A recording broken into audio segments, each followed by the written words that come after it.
देश की सबसे बड़ी पंचायत में महाराणा सांगा को गद्दार बोला, जबकि पूरा देश जानता है, विश्व जानता है कि राणा सांगा के शरीर पे 80 घाव थे। उन्होंने राष्ट्र के लिए, इस देश के लिए अपना सर्वस्व न्यौछावर कर दिया। ऐसे महापुरुष के, ऐसे महान योद्धा के लिए जब कोई गद्दार कहता है तो निश्चित है कि इस देश में सर्व समाज के जो लोग राणा सांगा को जानते हैं कहीं न कहीं आहत होते हैं। लेकिन उसी सदन में देश के प्रधानमंत्री, गृह मंत्री और सारे लोग बैठे हुए होते हैं।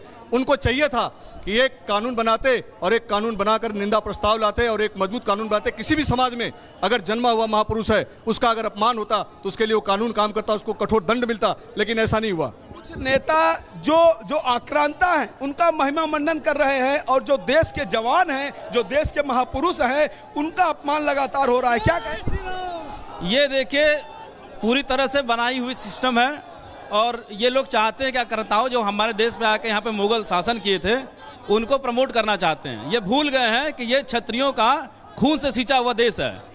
यहाँ पे महाराणा सांगा ने 99 लड़ाइयाँ लड़ी और 99 जीती, और उनका महिमा मंडन न करके यहाँ पे आक्रांताओं का महामंडन किया जा रहा है। ये सपा का सोची समझी रणनीति है।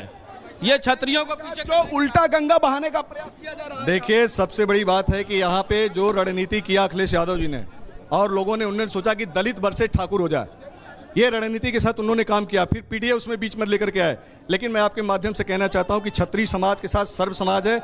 हमारा केवल टारगेट, हमारा केवल दुश्मन केवल राम जी लाल सुमन है, जिसने महाराणा सांगा के ऊपर बयान दिया। हमें किसी समाज से कोई गिला शिकवा नहीं है, क्योंकि सर्व समाज के लोग सम्मान करें। लेकिन राजनीति जिस तरीके की इस देश में हो रही है महापुरुषों के ऊपर, ये शर्मनाक है। शर्म आनी चाहिए अखिलेश यादव जी को भी, और उनके बयान देने वाले जो रामजीलाल सुमन का जो बयान का समर्थन करते हैं उनको शर्म आनी चाहिए। अभी तक माफी नहीं मांगे हैं खुलकर रामजीलाल सुमन। मैं ये कह रहा हूं आपके माध्यम से कि उन्होंने रामजीलाल सुमन माफी मांग लेते।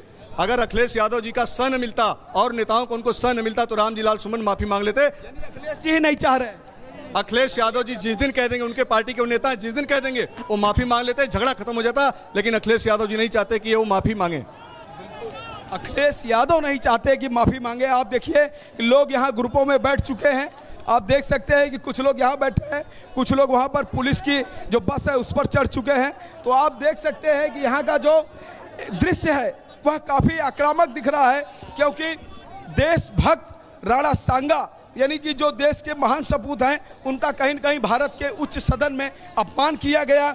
उनके बारे में रामजीलाल सुमन समाजवादी पार्टी के जो वरिष्ठ नेता हैं, राज्यसभा सांसद हैं, उन्होंने बाबर को नायक बताया और गद्दार बताया राणा सांगा को, जिसको लेकर लगातार देश में गुस्सा पनप रहा है। अभी करणी सेना के लोगों ने किस तरह से रामजीलाल सुमन के घर पर एक तोड़फोड़ किया था और नसीहत दी थी, लेकिन अभी तक रामजीलाल सुमन ने माफी नहीं मांगी है खुल करके, जिसके कारण आप देख सकते हैं कि सड़कों पर ये लोग उतरे हुए हैं और लगातार कह रहे हैं कि हमारी लड़ाई दिखा रहे हैं कि किस तरीके से लोगों में आक्रोश और गुस्सा जो है वो देखा जा रहा है। फिलहाल बहुत बहुत शुक्रिया हमारे साथ जुड़ने के लिए। आगे बढ़ते हैं, आपको बता दें कि समाजवादी पार्टी के सांसद रामजीलाल सुमन ने राणा सांगा और हिंदुओं को लेकर संसद में आपत्तिजनक बयान दिया था।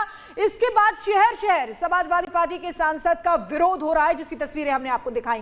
कल अखिलेश यादव ने कहा था कि हमारे नेताओं को कुछ भी हुआ तो सरकार जिम्मेदार होगी। सुनिए अखिलेश का वो बयान। अगर रामजीलाल सुमन जी के साथ कोई घटना होती है या समाजवादी पार्टी के नेता के ऊपर किसी तरह की कोई घटना होती है तो उसके लिए जिम्मेदार कोई दूसरा नहीं, मुख्यमंत्री खुद जिम्मेदार होंगे, क्योंकि मुख्यमंत्री खुद उस संगठन पे हाथ रखे हुए। लखनऊ से आपको बता दें, लखनऊ में सपा सांसद के खिलाफ विरोध प्रदर्शन हो रहा है। सांसद रामजीलाल सुमन के खिलाफ प्रदर्शन किया जा रहा है। रामजीलाल सुमन के राणा सांगा को लेकर दिए बयान पर नाराजगी है। राघवेंद्र हमारे साथ है। राघवेंद्र, क्या देख पा रहे हैं?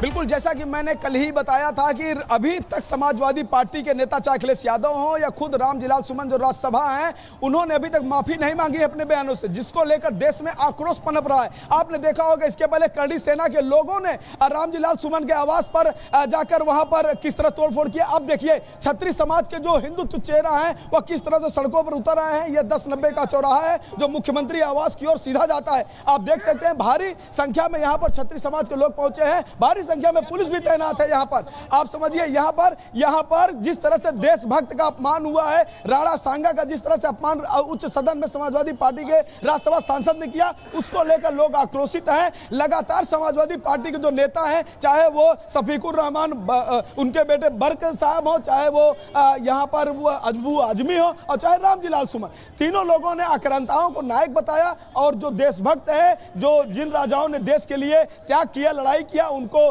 कहीं न कहीं गद्दार की संज्ञा दी। तो इसको लेकर काफी आक्रोशित है। क्या कहना चाहेंगे भाई साहब? भैया अखिलेश यादव को कहना चाहूंगा, तराजी तोल के देख लो पल्ला किसका भारी है। तुम्हें हुंकार प्यारी है, हमें ललकार पारी है। आज अखिलेश यादव कह रहे हैं कि कुछ भी होगा तो योगी जी जिम्मेदार होंगे। तो क्या योगी जी ने कहा था कि आप जाकर के भारत के महापुरुषों को संसद में बदनाम करें? क्या योगी जी ने कहा था? आप जो जिस तरह के देशद्रोही मानसिकता से ग्रसित अखिलेश यादव, उनको जवाब देने के लिए 36 कौम की बिरादरी लखनऊ 1090 चौराहे पे उनकी औकात दिखाने के लिए खड़ी है। और सदन से लेकर के सड़क तक उतारने का काम ये 36 कौम के युवा करेंगे। तो 36 कौम के लोग यहाँ पर उतरे हुए हैं। मैं आगे का दृश्य भी आपको दिखाना चाहता हूँ। जय भवानी के नारे लगातार यहाँ पर लगाए जा रहे हैं और यहाँ पर होर्डिंग, बैनर, पोस्टर भी हाथों में लिए गए हैं। आप देखिए कि ये जो समाज है, यहाँ पर हमारे साथ नेताजी भी हैं। क्या कहेंगे सर? 565 रियासतें लेने वाले इस राजपूताना समाज के साथ में सियासत हो रही है। महापुरुषों के नाम पर जातियों और उपजातियों में बड़े स्तर पर बांटने का काम हो रहा। 13% क्षत्रिय समाज है, ब्राह्मण वैश्य शूद्र नहीं हो, फिर क्या हो बतलाओ। इसीलिए 64% सर्व समाज एक झंडे के नीचे आओ। ये सर्व समाज के लोग हैं, सनातन धर्म को मानने लोग हैं। आप हमको लाठीचार्ज करके जो घायल हुए उनकी FIR नहीं कर रहे? अरे भाई, आपको मालूम था, पहले से सूचना यहाँ भी दे रहे, तो हम तो प्रशासन का सहयोग किए। अब ये लाठीचार्ज कर देते तो हम क्या कहते? इन्होंने कहा मुख्यमंत्री जी का ऐसा आदेश है, हमने मान लिया। इसलिए आज हम कैबिनेट मंत्री माननीय जयवीर सिंह जी से, दयाशंकर सिंह जी से मिले थे। हमने कहा मुख्यमंत्री आवास के आगे जो चौराहा है उस पर राणा सांगा की अश्वरोही प्रतिमा लगाई जाए। 5 एकड़ जमीन हमें यहाँ दे दी जाए। हम लोग 100 संतान संग्रहालय लखनऊ में बना देंगे।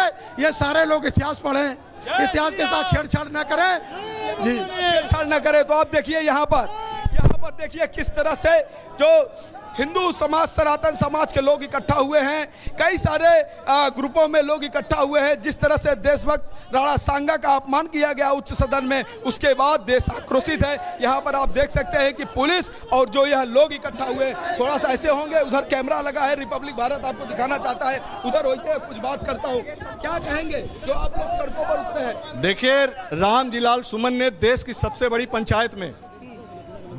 बड़ी पंचायत में महाराणा सांगा को गद्दार बोला, जबकि पूरा देश जानता है, विश्व जानता है कि राणा सांगा के शरीर पे 80 घाव थे। उन्होंने राष्ट्र के लिए, इस देश के लिए अपना सर्वस्व न्यौछावर कर दिया।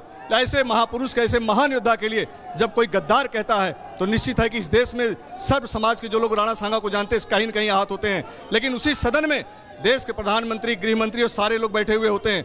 उनको चाहिए था कि एक कानून बनाते और एक कानून बनाकर निंदा प्रस्ताव लाते और एक मजबूत कानून बनाते। किसी भी समाज में अगर जन्मा हुआ महापुरुष है, उसका अगर अपमान होता तो उसके लिए वो कानून काम करता, उसको कठोर दंड मिलता। लेकिन ऐसा नहीं हुआ। कुछ नेता जो आक्रांता हैं, उनका महिमा मंडन कर रहे हैं, और जो देश के जवान हैं, जो देश के महापुरुष हैं, उनका अपमान लगातार हो रहा है। क्या कहें? ये देखिए, पूरी तरह से बनाई हुई सिस्टम है। और ये लोग चाहते हैं कि आक्रांताओं जो हमारे देश में आके यहाँ पे मुगल शासन किए थे, उनको प्रमोट करना चाहते हैं। ये भूल गए हैं कि ये क्षत्रियों का खून से सींचा हुआ देश है। यहाँ पे महाराणा सांगा ने 99 लड़ाइयाँ लड़ी, 99 जीती, और उनका महिमा मंडन न करके यहाँ पे आक्रांताओं का महामंडन किया जा रहा है। ये सपा का सोची समझी रणनीति है। ये क्षत्रियों को पीछे जो उल्टा गंगा बहाने का प्रयास किया जा रहा है। देखिए, सबसे बड़ी बात है कि यहाँ पे जो रणनीति किया अखिलेश यादव जी ने, और लोगों ने, उन्होंने सोचा कि दलित वर्सेस ठाकुर हो जाए। ये रणनीति के साथ उन्होंने काम किया। फिर पीडीए उसमें बीच में लेकर के आए। लेकिन मैं आपके माध्यम से कहना चाहता हूं कि क्षत्रिय समाज के साथ सर्व समाज है। हमारा केवल टारगेट, हमारा केवल दुश्मन केवल रामजी लाल सुमन है, जिसने महाराणा सांगा के ऊपर बयान दिया। हमें किसी समाज से कोई गिला शिकवा नहीं है, क्योंकि सर्व समाज के लोग सम्मान करें। लेकिन राजनीति जिस तरीके की इस देश में हो रही है महापुरुषों के ऊपर, ये शर्मनाक है। शर्म आनी चाहिए अखिलेश यादव जी को भी, और उनके बयान देने वाले जो रामजी लाल सुमन का जो बयान का समर्थन करते हैं, उनको शर्म आनी चाहिए। अभी तक माफी नहीं मांगे हैं खुलकर रामजी लाल सुमन। मैं ये कह रहा हूं आपके माध्यम से कि उन्होंने रामजी लाल सुमन माफी मांग लेते अगर अखिलेश यादव जी का सन मिलता और नेताओं को उनको सन मिलता तो रामजीलाल सुमन माफी मांग लेते। अखिलेश जी ही नहीं चाह रहे। अखिलेश यादव जी जिस दिन कह देंगे, उनके पार्टी के नेता जिस दिन कह देंगे वो माफी मांग लेते, झगड़ा खत्म हो जाता। लेकिन अखिलेश यादव जी नहीं चाहते कि वो माफी मांगे। अखिलेश